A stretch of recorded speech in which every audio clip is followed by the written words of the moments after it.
할렐루야. 좌우로 인사 좀 나누세요. 반갑습니다. 내일 새벽에 만납시다.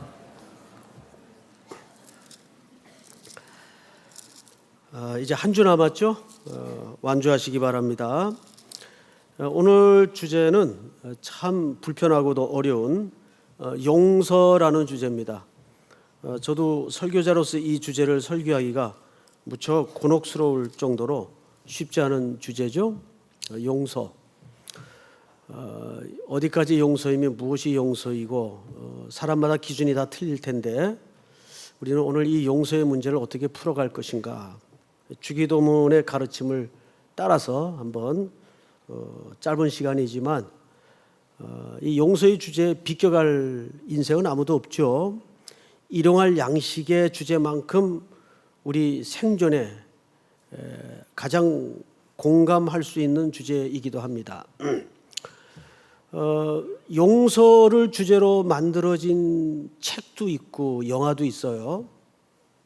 영화로는 용서라는 영화가 있습니다. 이것은 다큐멘터리 형식으로 그 팔레스타인 인근의 종교 분쟁을 다룬 그리고 그 종교 간의 화해를 다룬 용서라는 주제의 영화가 있어요. 김종철 감독이 만든 영화인데 이건 오늘 주제와는 조금 거리가 있는 영화고, 그 두 번째 영화가 파수꾼이라는 영화가 있습니다.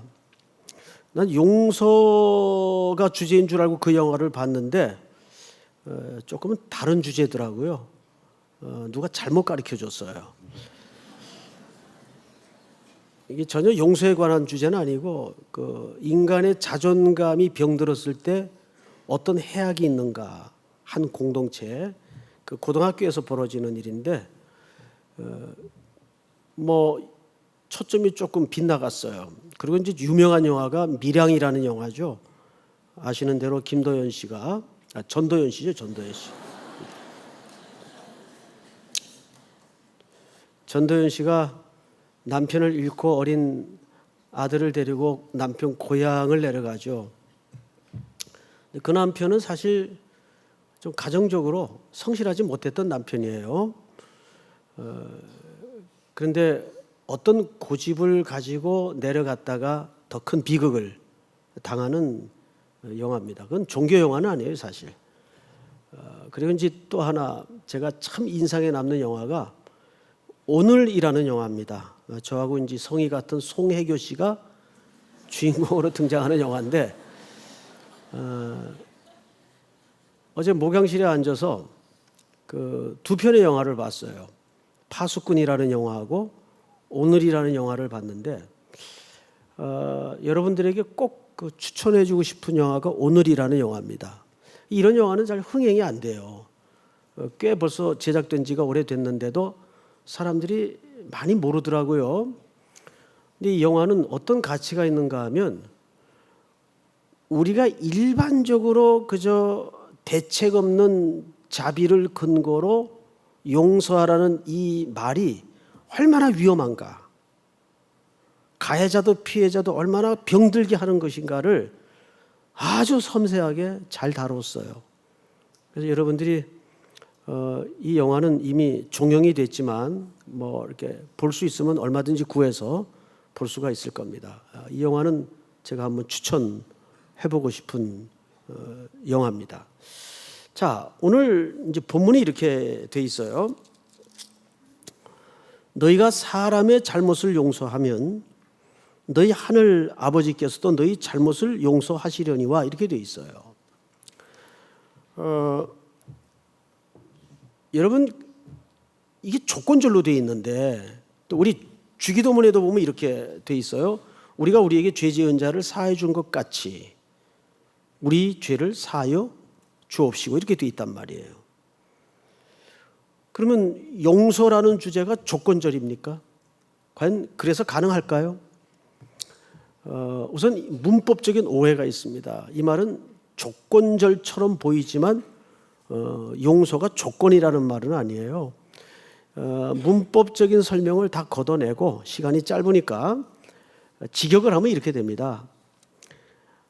하나님께로부터 죄를 용서받은 것처럼 우리도 그렇게 살겠습니다.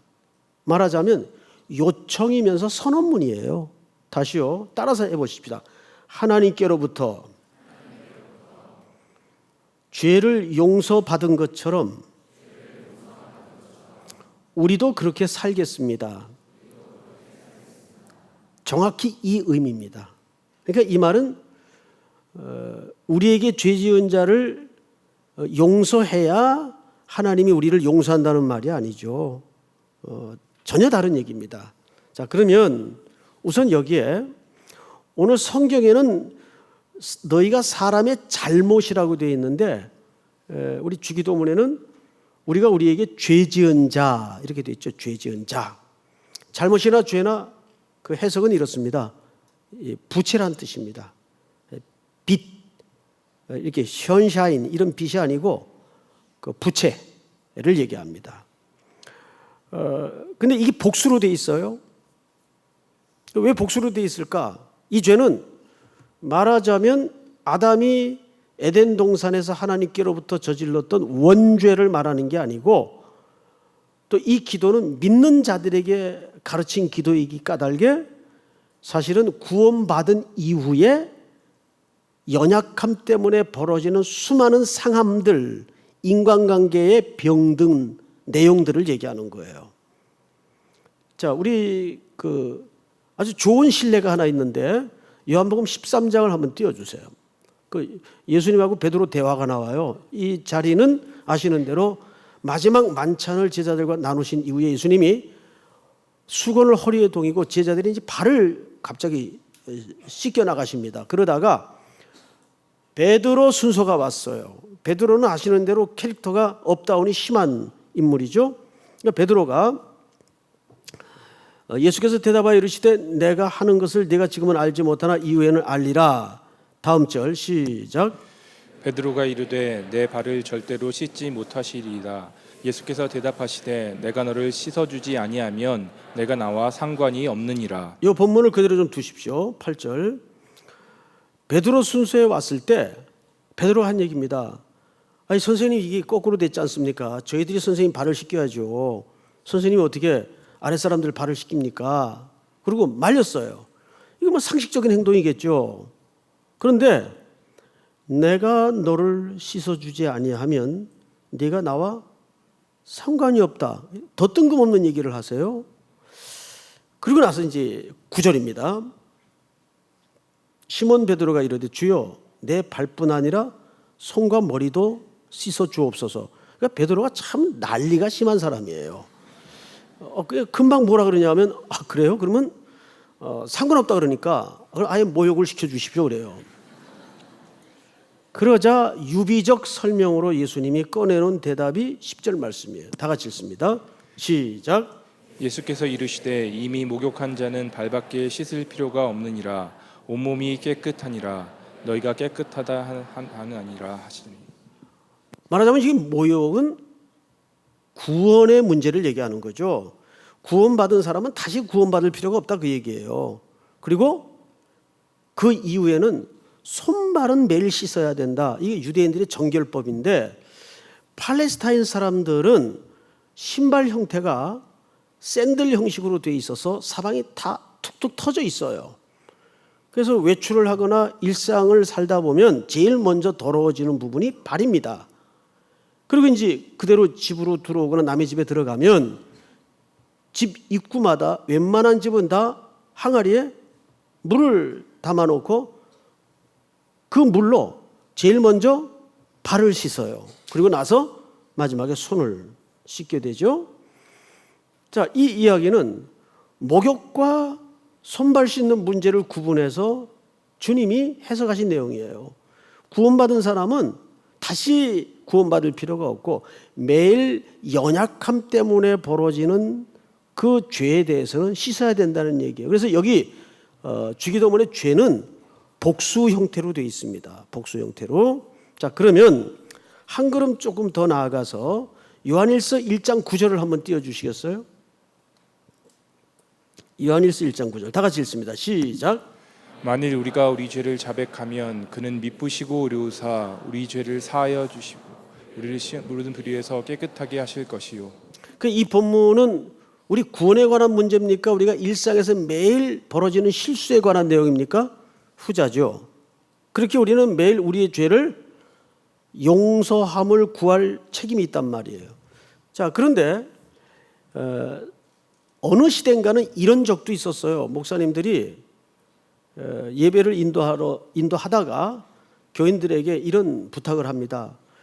주기도문을 다 합시다 해놓고는 여러분들 가운데 아직 이 문제에 대해서 거리낌이 있는 분들은 이 부분을 생략하고 지나가도 좋습니다라는 고지를 합니다. 그러면 주기도문을 하다가 아직 용서의 문제에 대해서 뭔가 걸리는 부분이 있는 사람들은 그 부분을 침묵하고 지나가요. 그 정도로 이 대목은 불편하고 어려운 대목입니다. 자, 그러면 이제 오늘 그 진짜 의미에 대해서 조금 더 들어가 보도록 하죠. 마태복음 18장에 그 신뢰가 잘 나와 있어요. 찾으세요. 마태복음 18장 1절을 보십시오. 설명을 조금 집중해서 들어야 이해가 됩니다. 1절만 한번 같이 읽읍시다. 시작. 그때 제자들이 예수께 나와 이르되 천국에서는 누가 크니이까. 자, 저를 보세요, 여러분. 제자들이 뭐라고 물었는가 하면 예수님에게 물은 거죠. 그 천국에서는 누가 큽니까? 라고 물었어요. 자, 오늘 본문은 그냥 평서문처럼 보여집니다. 그런데 여기에 번역이 안 된, 원문에는 틀림없이 그 의미가 있는데 번역이 안 된 단어 하나가 빠졌어요. 영어로 얘기하면 then 이라는 단어가 빠졌습니다. then은 어떻게 번역합니까? 그렇다면 이란 뜻이죠. 그렇다면이 들어가는 것과 그렇다면이 빠져서 오늘 본문 그대로 읽어보면 뭐 단어 하나 차이인데 큰 차이가 있을까? 굉장히 큰 간극이 벌어집니다. 자, 제가 그렇다면을 놓고 한번 읽어볼게요. 그때 제자들이 예수께 나와 이르되 그렇다면 천국에서는 누가 크니이까? 자, 의미가 같을까요? 틀릴까요? 이건 틀립니다. 그냥 오늘 우리 말 성경대로 이 본문을 읽으면 그냥 궁금해가지고 천국에서는 누가 큰지 궁금해가지고 그냥 물어본 거예요. 천국에서는 하나님의 나라에서는 누가 큽니까? 라고 그냥 물어본 거예요. 그런데 방금 설명드린 것처럼 그렇다면 누가 천국에서 큰 자입니까? 라고 물었을 때는 어떤 차이가 있는가 하면 제자들이 기본적으로 머릿속에 기대하던 하나님의 나라의 그림이 따로 있었다는 얘기예요. 그런데 점점점 이분하고 다니다 보니까 이분이 자꾸 이상한 얘기를 하는 거예요. 예수님이. 자, 그 이상한 얘기를 한번 볼까요? 7장 22절. 갈릴리에 모일 때 예수께서 제자들에게 이르시되 인자가 장차 사람들의 손에 넘겨져 죽임을 당하고 제3일에 살아나야 살아나리라 하시니 제자들이 매우 어떻게 했어요? 근심했어요. 저를 볼까요? 이분을 이제 그런 나라를 꿈꾸면서 제자들은 따라다녔는데 이분이 자꾸 이상한 소리를 하는 거예요. 뭐 내가 체포가 돼서 고난을 받을 것이고 급기야는 죽음까지 당할 것이고 그다음에 내가 살아날 것이다. 이게 뭐 황당한 얘기를 자꾸 예수님이 하시니까 제자들이 점점 갸우뚱거리면서 심지어는 이제 걱정이 된 거예요. 그래서 제자들이 물었던 질문이 뭐라고요? 그렇다면 이게 들어가는 거예요. 그러니까 그렇다면이 삽입되면서 제자들의 기대했던 나라와 예수님이 향하고 있는 나라 사이에는 큰 간격이 벌어져 있다는 게 그대로 드러나는 거죠. 자, 이걸로 볼 때 이 그렇다면이라는 단어가 있는 것과 없는 것은 차이가 나나요, 안 나나요? 차이가 크게 납니다. 자, 여러분, 그러면 이제 이 차이에 대해서 예수님이 어떤 대답을 꺼내시는가를 봐야 돼요. 천국에서는 그럼 누가 큰 자입니까? 2절 다 같이 읽습니다. 시작. 다시 시작. 예수께서 한 어린아이를 불러 그들 가운데 세우시고. 자, 그 질문에 꺼내놓은 예수님의 대답이 어린아이를 세웁니다. 그리고 이렇게 얘기하세요. 3절. 이르시되 진실로 너희에게 이르노니 너희가 돌이켜 어린 아이들과 같지 아니하면 결단코 천국에 들어가지 못하리라. 그러므로 누구든지 이 어린아이 같이 자기를 낮추는 사람이 천국에서 큰 자니라. 자, 앞을 보실까요? 드디어 예수님이 기대하던 천국의 큰 자가 설명이 됐어요. 어떤 자가 천국의 큰 자랍니까? 자기를 낮추는 자가 천국의 큰 자라고 그랬어요. 그런데 제자들이 이해했던 나라는 어떤 나라예요? 왕이 있고 평민이 있고 그 중간에 관리들이 있을 텐데 1번 자리, 2번 자리 다 이걸 꿈꿨단 말이에요. 누가 높으냐? 누가 주님의 오른편에 누가 주님의 왼편에 앉을 자격이 있습니까? 그런데 예수님은 낮추는 사람이 천국에서 큰 자다. 그리고 누구를 매개물로 세웠어요? 어린아이를. 자, 여러분, 어린아이의 특징이 뭡니까? 첫째, 어린아이의 특징은 불완전합니다. 여기서 불완전하다는 말은 앞으로 성장과 완성을 향한 여지와 기회가 있다는 의미의 불완전이에요. 덜 돼먹었다 그런 개념이 아니에요. 그리고 두 번째는 어린아이들은 의존적입니다. 부모만 의지해요. 그리고 세 번째는 어린아이들은 순종적입니다. 아주 순종적이에요. 이 세 가지 특징이 있어요. 그런데 예수님이 정의하기를 내가 기대하고 꿈꾸는 나라는 이런 어린 아이들의 것이다. 이런 자의 것이다. 그럼 이제 이 설교를 지금 듣고 있는 여러분들 청자 입장에서는 살며시 이 밑바닥에서 무슨 생각이 올라올까요? 그래서 목사님 오늘 주제가 용서 아닙니까? 용서. 그런데 자꾸 뜬금없는 얘기를 하십니까? 이제 그 용서를 정확히 이해하기 위해서 이 전제를 까는 거예요. 자, 15절을 보십시다. 15절. 네 형제가 죄를 범하거든 가서 너와 그 사람과만 상대하여 권고하라. 만일 들으면 네가 네 형제를 얻을 것이요. 16절 시작. 만일 듣지 않거든 한두 사람을 데리고 가서 두세 증인이 입으로 말하게 하라. 만일 그들의 말도 듣지 않거든 교회의 말하고 교회의 말 듣지 않거든 이방인과 세리와 같이 여기라. 시작. 진실로 너희에게 이르노니 무엇이든지 너희가 땅에서 매면 하늘에서도 매일 것이요 무엇이든지 땅에서 풀면 하늘에서도 풀리리라. 자, 여러분 잠깐 이제 저를 보십시다. 이 주기도문은 안 믿는 불신자에게 가르친 내용이 아니고 제자 공동체에게 1차적으로 가르쳤어요. 그러면 제자 공동체는 오늘날 뭐죠? 교회 구성원들이에요. 믿는 자들이 대상이란 말이에요. 그런데 이게 공동체의 성격을 갖다 보니까 이 안에서 부딪히면서 많은 범죄도 일어나고 갈등도 일어납니다. 그때 그 상황을 용서할 수 있는 로드맵이 정확히 여기 설명되어 있어요. 자, 첫 번째, 두 번째, 세 번째 방법을 설명하는데 첫 번째 방법은 뭡니까? 1대1로 만나는 거예요. 1대1로 만나서 그 사람이 범죄한 내용에 대해서 정확히 가르쳐 주는 겁니다. 그리고 뼛속 깊이 반성하도록 깨우치는 거예요. 그 오늘이라는 영화에 보면 송혜교 씨 약혼자가 한 고등학생에 의해서 죽어요. 큰 사고가 일어나죠. 그런데 이 송혜교 씨가 신앙을 갖다 보니까 그 아이를 미래를 생각해서 용서를 합니다. 그리고 훗날 그는 그 용서에 대한 다큐멘터리를 찍으면서 다녀요. 그 사건을 계기로 그는 인생의 큰 변화를 맞이하는 겁니다. 그래서 용서의 현장, 용서의 사람들을 찾아다니면서 카메라를 들이대고 인터뷰를 하고 다큐를 만듭니다. 그러다가 어느 날 끔찍한 이야기를 듣게 돼요. 자기가 조건 없이 용서했던 그 아이가 다시 사람을 죽였다는 이야기를 듣게 됩니다. 그러면서 형사와 마주 앉죠. 그때 그 형사가 한 얘기예요. 에이, 대책 없는 용서는 죄악입니다. 그래요.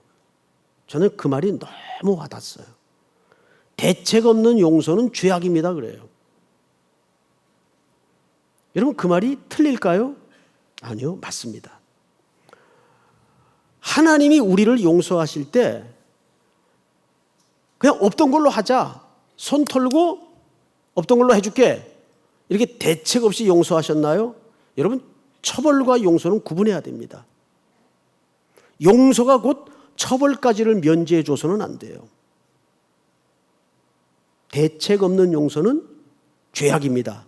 형사의 말입니다.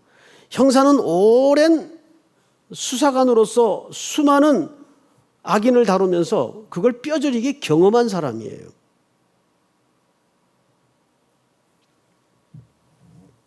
그러면서 이 송혜교 씨가 완전히 달라집니다.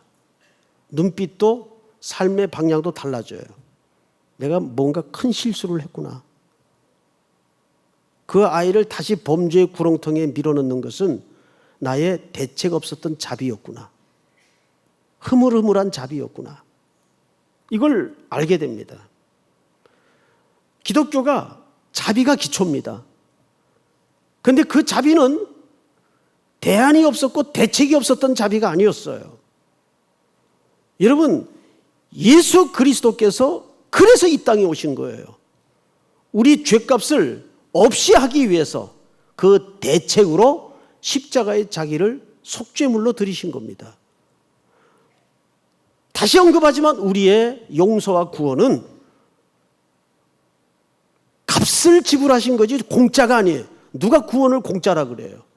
그런 말 하지 마세요. 구원은 절대 공짜가 아닙니다. 자, 이때 베드로가 메시지를 하나 드러내 줍니다. 21절을 보세요. 그때 베드로가 나와 이르되 주여 형제가 내게 죄를 범하면 몇 번이나 용서하여 주리이까 7번까지 하오리까? 저를 보실까요? 이 말 어떻게 생각하세요? 이 당시에는 여러분 사회 그 분위기 속에 삼진 아웃 제도가 있었어요.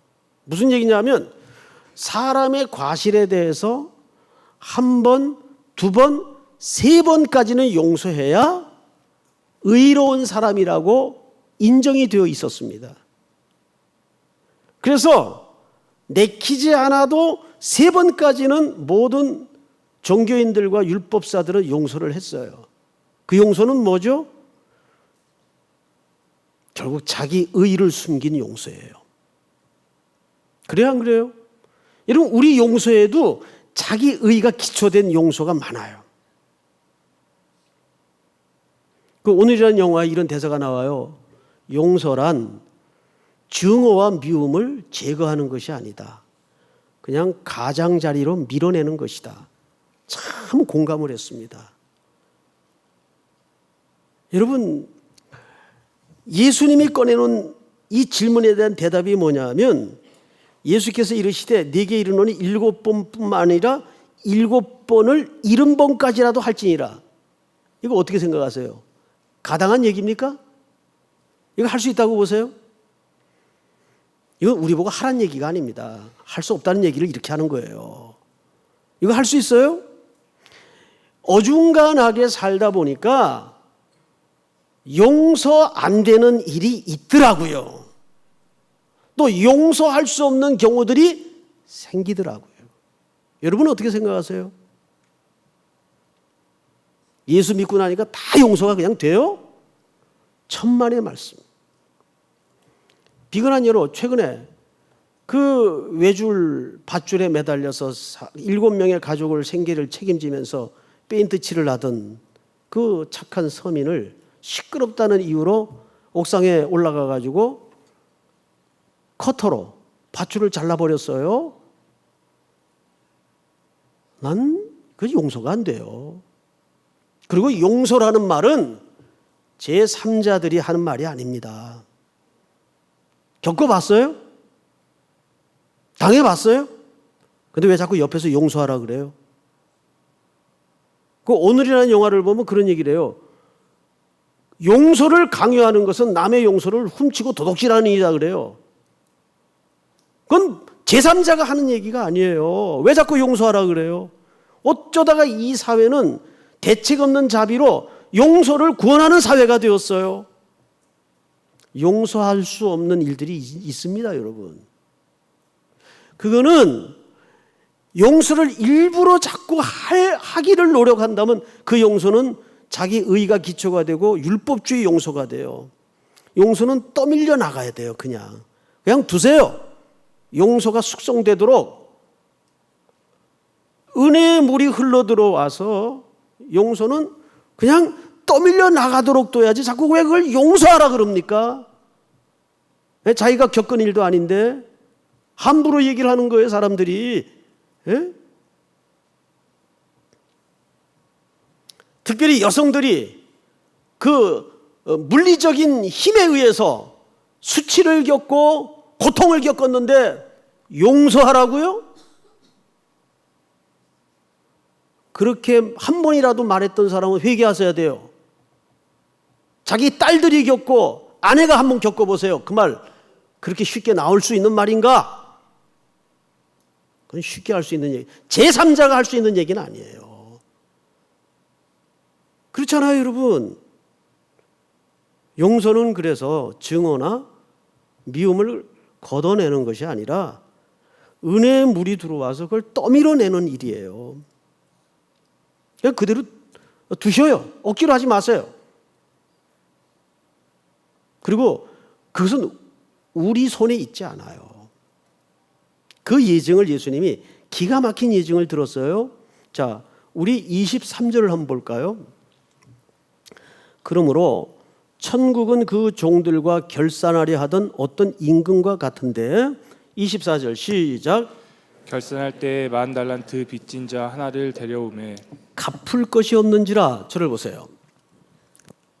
여러분, 이 당시 10,000달란트는 도저히 개인도 그렇지만 지금 이 대상은 종입니다. 종의 입장에서 이건 천문학적인 숫자예요. 국가 예산의 한 파트 같은 정도의 액수입니다. 이건 갚을 수가 없어요. 그래서 오늘 성경도 뭐라고 표현을 했죠? 정확히 갚을 것이 없는지라. 자, 보통 일반 세상에서도 갚을 게 없는 사람을 뭐라고 얘기합니까? 파산 맞은 사람이라고 얘기해요. 파산. 우리 자체가 파산된 존재예요. 영적으로도 그렇고 육적으로도 그렇고. 우리는 토탈 무능하고 부패한 사람이에요. 파산된 존재예요. 안에 의지도 없고 의도 없어요.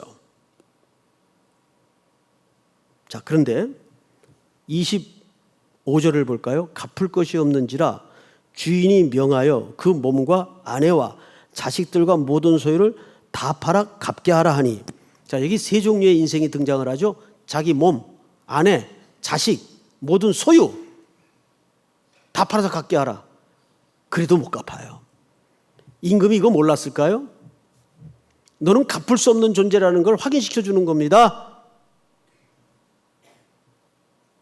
아내, 자식, 이것만 해도 자기 존재의 기반 아니에요. 자기 존재의 확대고. 근데 그걸 다 팔아도 안 돼요. 자, 그런데 그 다음에 기가 막힌 얘기가 있습니다. 26절 여러분들 시작. 그 종이 엎드려 절하며 이르되 내게 참으소서 다 갚으리이다 하거늘. 자, 여기에 우리의 실체가 드러납니다. 이 종은 두 가지를 몰랐어요. 첫째, 자기가 갚을 수 있어요, 없어요? 갚을 수 없어요. 갚을 수 없는 실상을 자기가 아직 몰라요. 어떻게 갚아요? 종이 10,000달란트라는 천문학적인 돈을 무슨 수로 갚습니까? 못 갚아요. 더더군다나 여기 인간의 아주 속내가 드러나는 것은 갚겠다고 고백합니다. 이게 인간의 종교 심리예요. 그렇게 해서 갚겠다는 거예요. 그게 가능하다고 생각을 하는 거예요. 이걸 우리는 자기의라 그러죠. 여러분, 주인이 이 종의 상황과 실체를 몰랐을까요? 27절 그 종의 주인이 불쌍히 여겨. 자, 저를 보세요. 왜 불쌍히 여겼는가를 잘 생각하셔야 돼요. 왜 불쌍히 여겼을까요? 1만 달란트 빚을 졌기 때문에? 갚을 수 없기 때문에? 마지막 세 번째는 그 종의 실상을 보고. 몇 번일 것 같아요? 마지막 번입니다. 그 종의 실상을 본 거예요. 아이고, 저 녀석이 아직도 지가 갚을 수 있을 줄 아는 모양이구나. 그냥 주인의 자비의 운명을 걸어버리면 좋았을 텐데 그것마저도 없는 거예요. 자기 의의가 아직 있어서 네, 갚겠습니다 그러는 거예요. 이게 일반 부채의 개념이 아니잖아요. 그래서 불쌍히 여겨 탕감해줘 버립니다. 이것이 하나님이 우리를 향하신 구원의 근거예요. 항상 구원의 기초는, 십자가의 기초는 하나님의 자비, 잔인한 자비죠. 우리를 구원하기 위해서 아들을 십자가에 내어 거신 하나님의 잔인한 자비. 그리고 이제 탕감을 받고 나가다가 자기에게 100데나리온 빚진 채무자를 만난 거예요. 바로 멱살을 잡죠. 이게 우리 인생이에요. 바로 멱살을 잡아요. 너 돈 갚아. 그 정도 역시 형편이 기가 막혀서 갚을 길이 없으니까 감옥에다가 집어넣어 버립니다. 이 소식을 임금이 들어요. 32절 이렇게 돼 있죠. 다 같이 읽습니다. 시작. 이에 주인이 그를 불러다가 말하되 악한 종아, 내가 빌기에 내가 내 빚을 전부 탕감하여 주었거늘. 33절을 잘 들으세요. 내가 너를 불쌍히 여긴같이 너도 네 동료를 불쌍히 여김이 마땅하지 아니하냐. 저를 보실까요? 그리고 이 종을 옥에다 다시 집어넣습니다. 그러면 주인이 이 종을 붙잡아다가 다시 옥에 집어넣은 이유가 뭐냐 하면, 여러분 1만 달란트를 못 갚아서입니까? 자비가 없음 때문입니까? 자비가 없음 때문에 그래요. 그러니까 오늘 이 이야기 전체 그림은 결론이 이겁니다. 우리는 1만 달란트를 갚을 수 없어요. 수천 명의 죄를 용서해도 우리는 그 빚을 갚을 수가 없어요. 주님이 우리를 위해 죽으신 그 사랑에 게임이 안 돼요. 그러면 이 요청과 이 기도는 뭐하러 가리키는 거예요? 이유가 있죠. 이 기도가 공동체를 향한 기도입니다. 그래서 우리는 갚을 길이 없지만, 갚을 수도 없지만 구원받은 그 사랑과 자비를 입은 하나님의 자녀로서 뭐 하자는 거예요? 그분을 흉내내고 그분을 따르며 그 삶을 연습하자는 데 목적이 있는 거예요. 이것이 오늘 교회 공동체가 하나님의 자녀된 공동체로서 이 땅에 숨쉬며 순례길을 가는 동안 견고하게 훈련되고 순종해야 될 자리라는 겁니다. 그래서 교회의 가장 핵심 가치는 자비예요. 근데 그 어떤 자비도 대책 없는 자비나 무개념의 자비가 아니라 반드시 대가를 지불하는 자비. 이것이 주님이 우리에게 가르쳐준 이 양식 다음에 나오는, 양식이 우리의 몸을 지탱해 주는 개념이었다면 이 용서는 우리의 영혼을 살찌게 하는 교회의 생존의 근거입니다. 교회는 용서함과 용서받음을 먹고 자라는 거예요. 하나님의 나라에는 두 종류의 죄인밖에 없어요. 용서하는 죄인이 있고 용서받는 죄인이 있죠. 쉽지 않은 주제지만 그럼에도 불구하고 우리는 무한한 자비의 은혜를 입은 자로서 이 땅에서 벌어지는 수많은 사소한 문제에 다시 한번 그리스도의 자비를 억지로라도 흉내낼 수 있는 은혜가 있기를 주의 이름으로 축복합니다. 우리 다 일어나십시다. 주 나의 모습 보내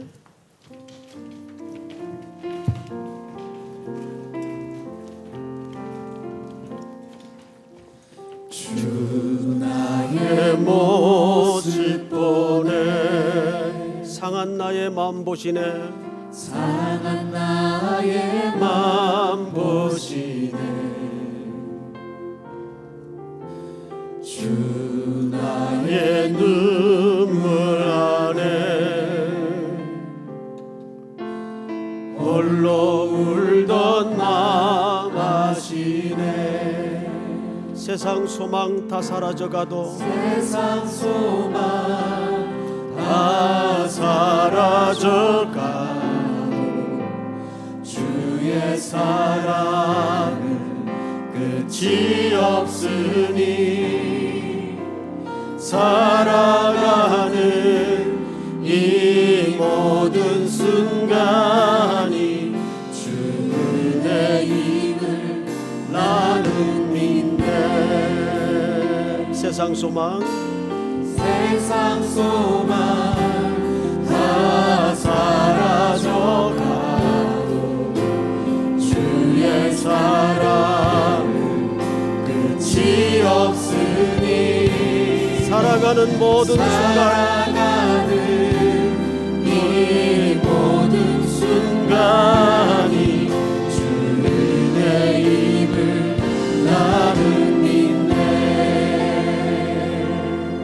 우리 한번 서신 채로 눈을 감고 고요히 머리 숙여 함께 나눌 기도의 제목에 귀를 기울여 주십시오. 용서 억지로 하지 마세요. 미움과 증오도 억지로 걷어내려 하지 마십시오. 은혜의 물이 들어올 때까지 잠잠히 기다리십시오.